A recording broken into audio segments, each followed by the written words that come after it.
Vai. Agora, por exemplo, 3 premiados que você vai conhecer. Não tem pressa, tá? R$3.300 certificados em barras de ouro. Linda Leia Barbosa.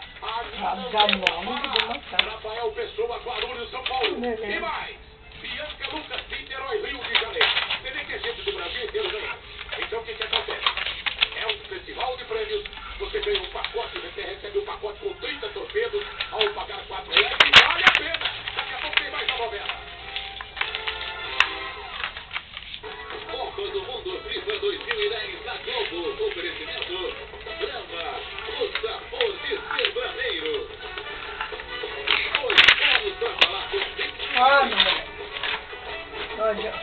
Fiat, novo Uno, novo tudo.